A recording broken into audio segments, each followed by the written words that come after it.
Tudo bom, pessoal? Olha só, hoje eu vou estar falando sobre os tiristores, como que funciona. Eu vou começar com o SCR, pessoal. O SCR é como se fosse, ou seja, é a estrutura interna dele, é um TBJ PNP junto com o NPN, onde que o anodo a gente sabe que é o positivo, tá? No PNP a seta penetra no transistor, no anodo, certo? E sai pelo transistor NPN, que é o catodo. E ele tem um gate. O que acontece? Através de um pulso no gate, ele vai conduzir do anodo para o catodo, como se fosse um diodo, porém, o SCR, a condução dele se dá por um gate, enquanto que um diodo se dá pela ruptura que nós sabemos, né? A ruptura da junção ali em 0,7 volts, o diodo já começa a conduzir. O SCR, por um pulso no gate, tá? Ele vai conduzir do anodo ao catodo. É como se tivesse dois transistores bipolares de junção, um NPN, um PNP, desculpa pessoal, PNP é onde adentra o anodo pelo positivo ali, e um NPN, onde sai o catodo. Ele tem o anodo, o catodo, mais o gate. Interessante, né, pessoal? E depois nós temos o diac. O diac, da mesma forma, é como se tivesse dois diodos Zener, um de frente para o outro, pessoal. Dois diodos Zener, onde o primeiro, a ruptura do primeiro vai estar no sentido direto, que é em torno de 0,7 volts, e daí o segundo diodo Zener, pessoal, ele tem uma ruptura bem maior, chegando na casa dos 30 volts, 32, 36, até 40, aí depende tudo do diac que eu estou falando, né? E daí o que vai acontecer? Parte da tensão vai ficar sobre o diac, o 0,7 volts mais a tensão de ruptura na forma reversa, porque é dois diodos Zener, anodo, catodo, catodo, anodo. Dois diodos Zener, um de frente para o outro, pessoal, tá? Um no sentido direto e um no sentido reverso. Aí ele vai ter essa tensão Zener, né? Em torno de 30 volts a 40, varia muito dependendo do diac que nós estamos tratando, né? Como eu falei, tem que olhar no datasheet, que é a folha de dados, para ver a configuração, qual é a tensão de ruptura. O diac funciona com uma tensão de ruptura. Como eu falei, parte da tensão vai ficar no diodo que está na configuração no sentido direto. É dois diodos Zener, um de frente para o outro. Certo, pessoal? O diac. E o triac, no caso, teria a necessidade de um diac no gate do triac. O triac é como se fosse dois SCRs, pessoal. Um num sentido e o outro no outro. Entenderam? Dois SCRs.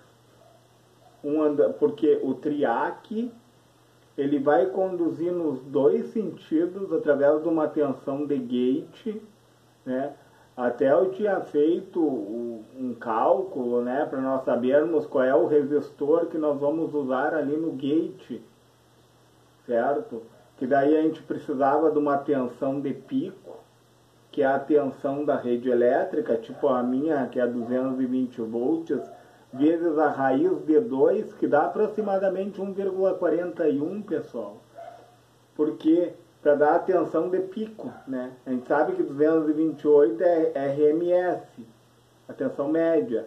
E para ter a tensão de pico é só multiplicar por raiz de 2, ou multiplicar por 1,41, que daí vai dar um valor aproximado, tipo 220 volts, uma tensão de pico vai dar em torno de 310 volts, né? Aí a gente vai multiplicar pelo seno, para saber se resistor é o seno. O seno é o eixo na vertical, pessoal, para saber a amplitude dessa onda. Por isso que nós multiplicamos pelo seno. Menos a tensão de ruptura do gate, né? Que varia de 2 volts, 2,5, depende do triac, daí no caso, né, pessoal? Depende de cada triac, dividido também pela corrente de gate. A corrente que vai passar ali no gate, daí também está no datasheet, né? Isso vai nos dar um resistor de gate, para saber para que não haja queima, né, pessoal? Entre o gate ali, para que não haja queima na junção do triac. Partindo do gate, né? A gente sabe que o triac tem o MT1, o MT2 e o gate. E ele conduz nos dois sentidos, certo? E sabendo o resistor de base, o resistor de gate ali, ó, sabendo o valor desse resistor e colocando um potenciômetro junto com ele, nós podemos variar essa tensão para quê? Porque daí tu vai saber o ponto certo que o triac vai começar a conduzir em 30, 45, 90 graus, para te poder obter assim, ó, a forma, o momento que tu quer de condução, o quanto que tu vai ocupar daquela onda ali. Olha que interessante isso. Mas eu estou falando de forma geral dos tiristores, pessoal. Mas eu também quero falar de transformador, tá? Vou entrar nesse quesito de transformador aí. A gente sabe que um triac, ele é utilizado aonde?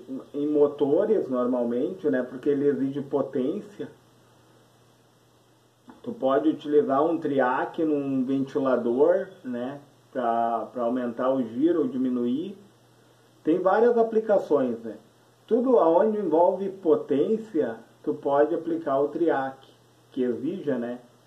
Motores, né? Motor trifásico, motor monofásico, daí tudo depende como eu falei, da aplicação.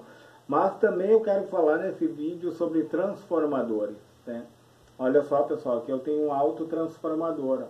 Sabe o que é um autotransformador? Tu consegue pegar dos 120 volts, se a tua rede é 120 volts, tu consegue trazer 220 volts. E da mesma forma, tu consegue pegar os 220 volts e transportar para 120, 127, né, pessoal? Que interessante esse autotransformador. Porque tu tá numa cidade que os teus equipamentos funcionam em 220 volts e a cidade é 127 volts, com o autotransformador tu consegue adequar, né, para colocar qualquer equipamento que seja 220 volts, e o contrário também.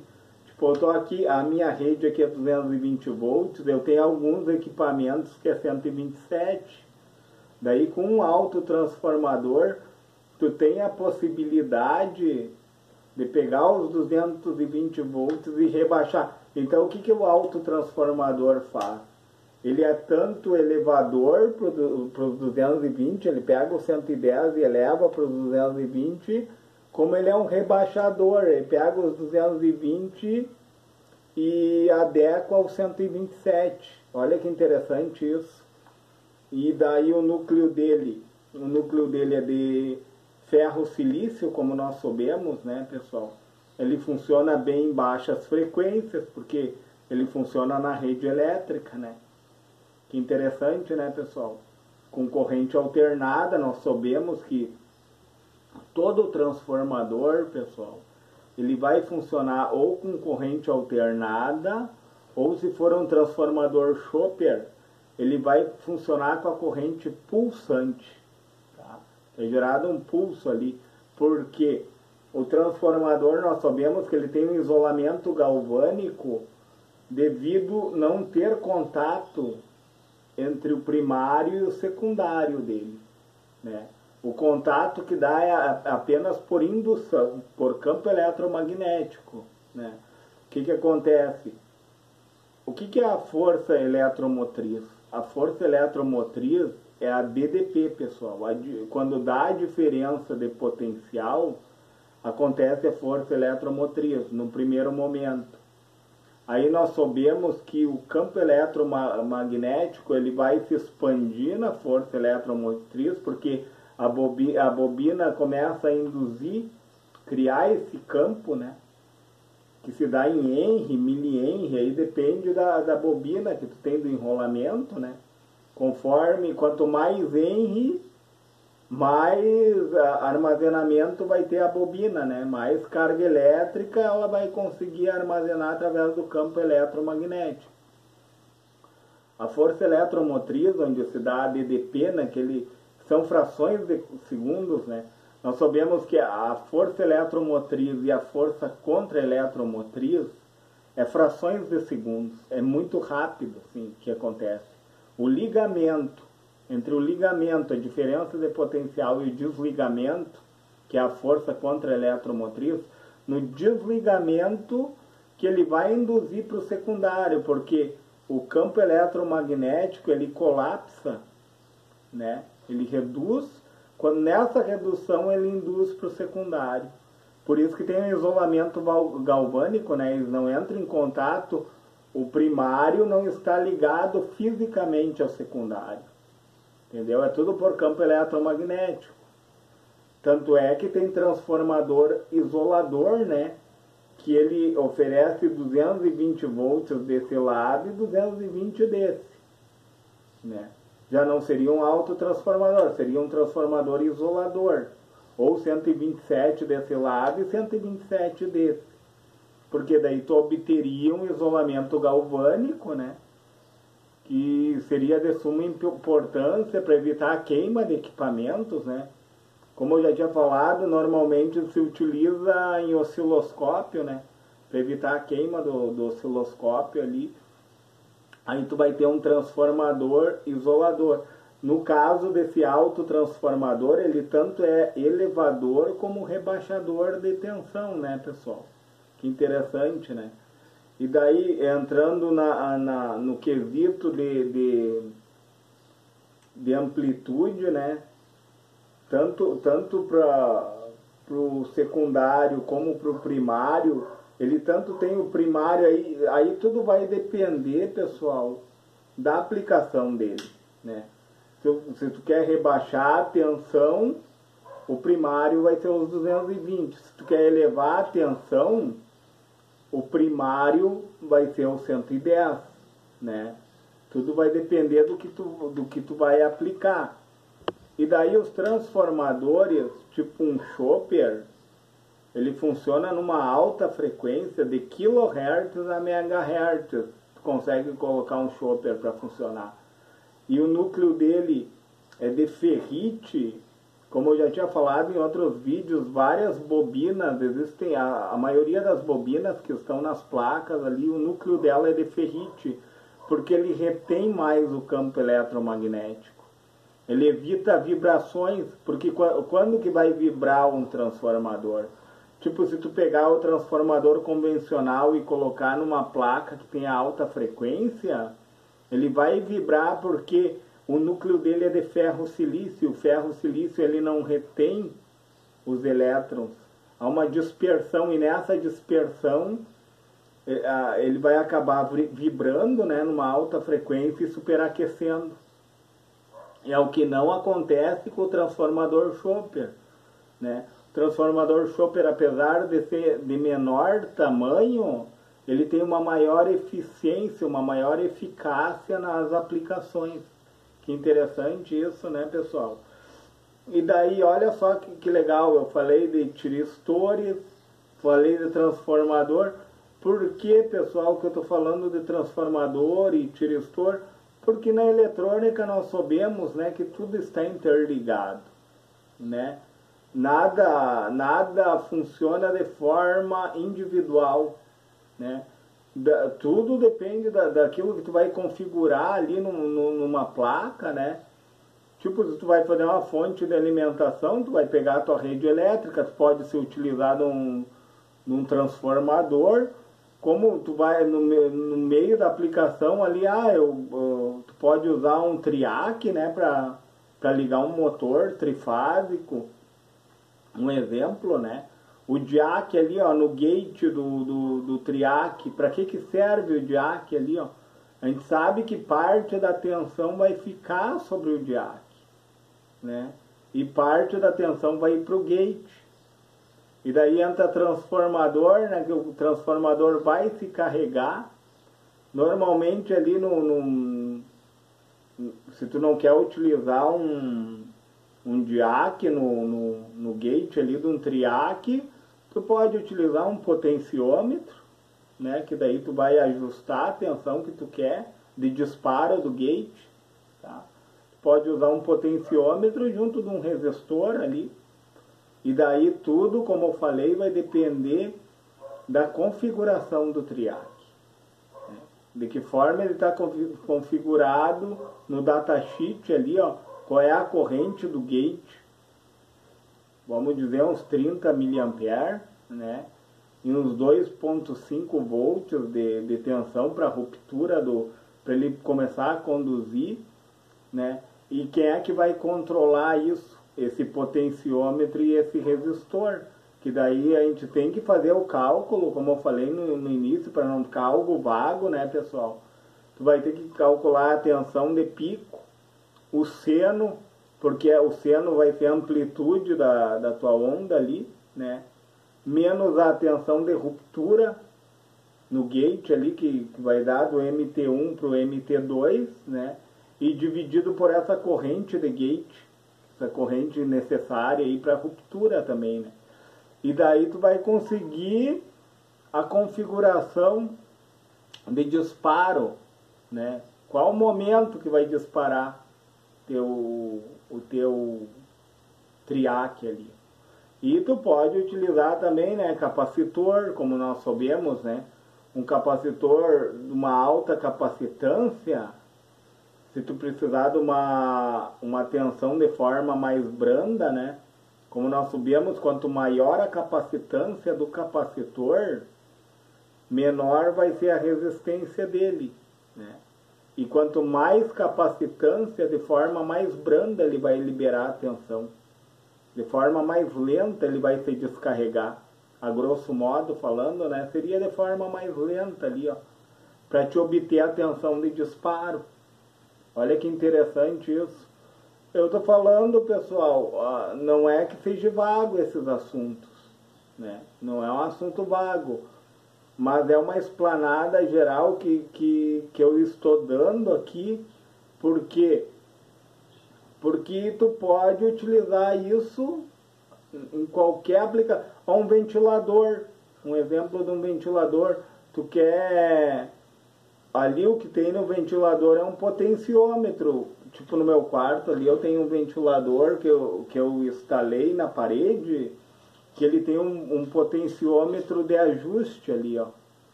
Daí tu pode ajustar o quanto de velocidade tu vai dar no ventilador. Olha que legal isso. E isso tu pode usar um SCR para fazer, né? O SCR faz o que? O chaveamento, né? Funciona como um chaveador. Mas por isso é hoje, pessoal. É mais uma explanada geral para falar sobre esses assuntos que é o transformador, né? Que a forma de trabalho dele, o comportamento, né, do transformador. Olha que interessante falar do comportamento, né? A forma que ele se comporta diante de quem? Diante das frequências, né? Como a gente pode usar um transformador em baixa frequência, também a gente pode usar um chopper em alta frequência. Assim como os tiristores, o diac, né, que tem a tensão de ruptura ali, ó, para poder controlar quem? O gate, né? Eu tenho 220 volts lá da fonte, o meu triac, nele vai ficar 30,07. O restante vai ir para o circuito, entendeu? o diac ele pode ser utilizado para dirimir a tensão também, né? Ah, eu quero que passe só parte da tensão, porque querendo ou não ele tem 2 Zener ali. O Zener é um controlador de tensão, né? Nós sabemos que o Zener eu tenho 18 volts, eu quero que fique 5,6 volts. Tu consegue controlar isso com o diodo Zener tranquilamente, né? E o diac faz isso, né? 0,7 volts ali no primeiro Zener e no outro 30 volts ou 40 volts, dependendo do modelo de diac, né? E o triac já vai conduzir nos 2 sentidos. O interessante do triac é que tu ocupa as 2 ondas, né? O triac proporciona uma economia de energia, se tu vai olhar. Tu vai ocupar tanto o ciclo positivo como o negativo, como ele conduz nos 2 sentidos, né? Mas essa parada de condução ela é muito rápida. Tanto é que a gente coloca uma lâmpada ali que exige potência, né? Tu pode controlar a potência de uma lâmpada com triac, né? De um ventilador, tu controla com o triac, do motor trifásico, para ele rodar mais ou menos, né? O quanto da onda tu vai ocupar. No caso, tu controlaria no gate, né, do triac com o diac ou utilizando um potenciômetro e um resistor de gate, né, no gate ali, no caso, que daí seria um controle ajustável, né. E daí o que acontece, pessoal? Entrando no quesito dos transformador, o transformador ele também tem percas, nós não podemos esquecer disso, né? Que muitas vezes parte da potência é dissipada em forma de calor ali. Dependendo do transformador e da aplicação que tu está utilizando, né? O transformador ele tem percas também. Por isso que eu tenho vários vídeos ali no canal falando sobre vários tipos de transformadores, né? Se o pessoal achar relevante, dá uma olhada. Que daí tem cálculos de transformador, porque existe perca no momento da indução, né? Do primário para o secundário. A gente sabe que os elétrons, principalmente o transformador com núcleo de ferro-silício, né? Como nós sabemos que ele não retém o campo eletromagnético, muitos elétrons se dispersam no corpo dele. E daí, por isso que eu falei em energia inútil, né? Aí tu acaba, parte da energia é dissipada em forma de calor, tá? No corpo do transformador. Então existe uma perca porque não tem uma utilidade dessa energia, né? E daí existe um pouco de desperdício, eu diria assim. Por isso que o transformador Schoper ele é mais eficiente. Eu sei, pessoal, que eu estou falando de vários assuntos aqui ao mesmo tempo, mas os detalhes, quando nós pegamos os detalhes, né, aí nós vamos conseguindo fazer as nossas aplicações com menos perca de energia, né? Com menos não existe, pessoal, desculpa. Menos perca de energia elétrica, né? Tu vai poder fazer a tua aplicação ali, um controle de gate, né, de um triac, tu vai conseguir fazer no grau que tu quiser, o quanto tu quiser ocupar da onda ali. Eu quero ocupar no primeiro momento ali, ó, eu quero ocupar a onda, entendeu? Com esse cálculo que eu falei, a tensão de pico, multiplicado pelo seno, o que é o seno? O ângulo que tu vai querer de disparo, né? Em 2 graus, quando está começando ali, ó, quero que dispare em 2 graus. Tu pode fazer esse cálculo, entendeu? Naquele exato momento ele vai disparar. Ou eu quero que dispare na metade do ciclo. É uma escolha nossa, entendeu? E quando nós entendemos os detalhes, nós conseguimos aplicar. Certo, pessoal? Quero dar um salve, um agradecimento aos inscritos do canal. Se você puder, deixa um joinha nesse vídeo. Se você puder, compartilha. E se for possível, se inscreve no meu canal, pessoal. Que é um incentivo para nós estarmos postando conteúdos cada vez mais relevantes. Certo, pessoal?